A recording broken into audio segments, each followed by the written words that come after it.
Hello, good people, folks. So I have an idea. An idea. um,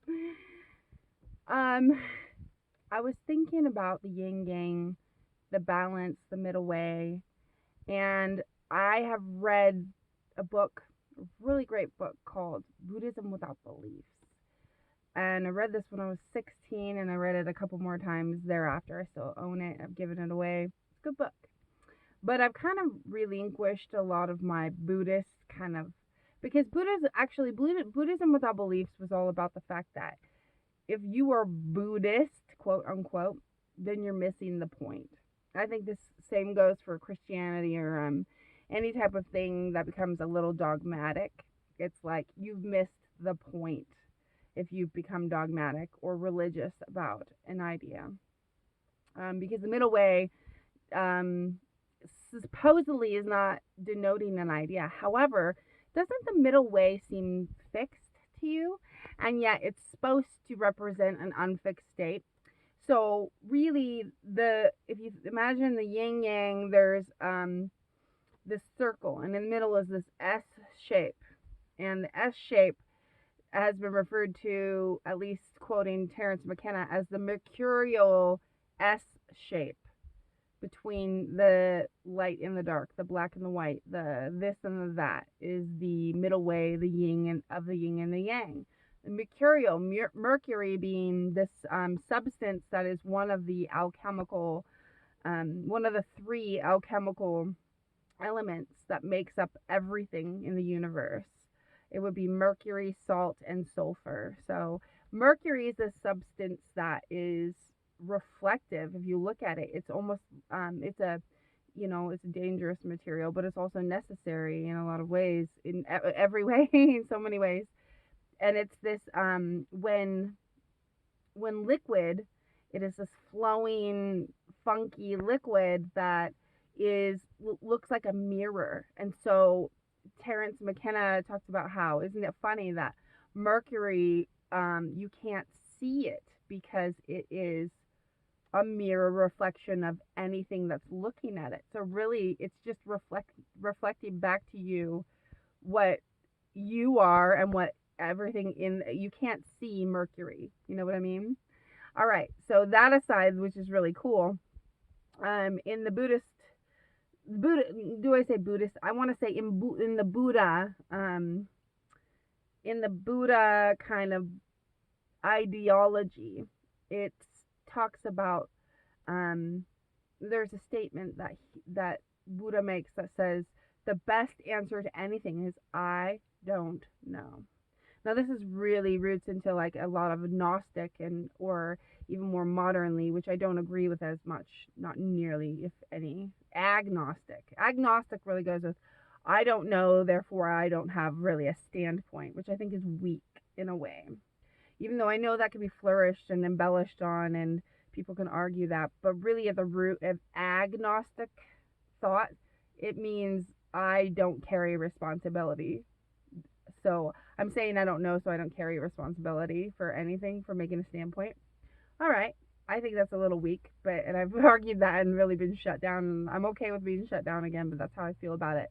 And I really have actually attached on to Terence McKenna and Alan Watts especially, who have kind of restate or who have actually planted that thought in my mind about the agnosticism. Gnosis or Gnostics were similar, but in a much more in-depth way.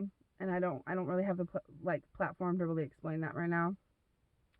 But the idea that the best answer to anything is I don't know is something that I've always really loved and cherished, that because it's the most honest answer. But just like a few minutes ago, an hour ago, within the hour, I was really dwelling and thinking about it, and I thought, you know what? I do not completely believe that even that is the best answer. And I'll tell you why. Because to say I do not know means that you are taking a definite position of not knowing.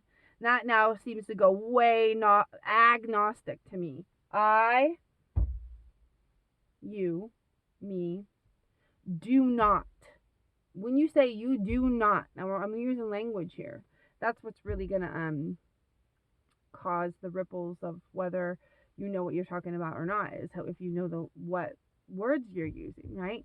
I do not know. When you say that, you're saying I don't something. I have made a position that I don't know.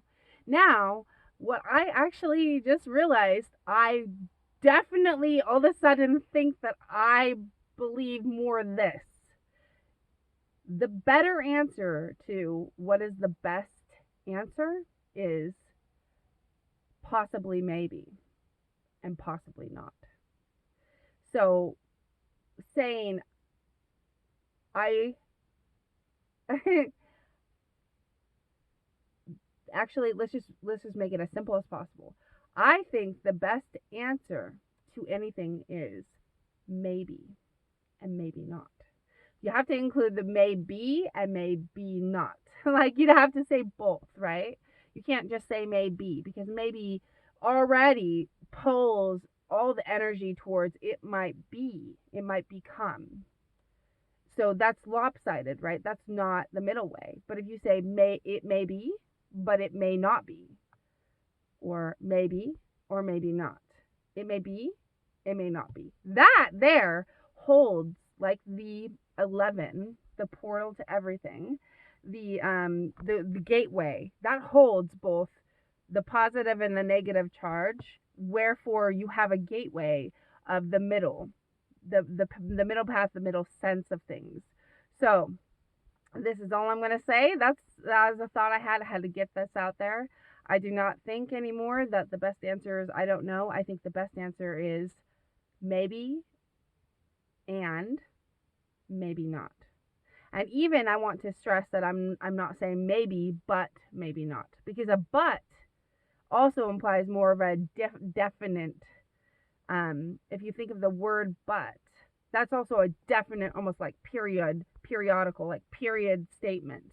Whereas and implies more of a comma, like an extension. Like and would be more like a comma in between the two that makes it clear that there's two different arguments at place.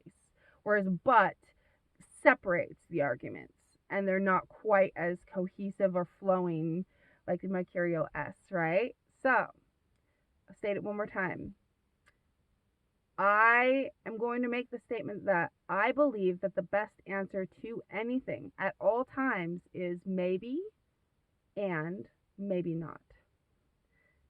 Which means that I have renounced the Buddha standpoint of the best answer to anything is I don't know, because I do believe that we might know and we might not know. And so that's that. Hope y'all having a good evening. I will stay tuned, and as always, much love, babies.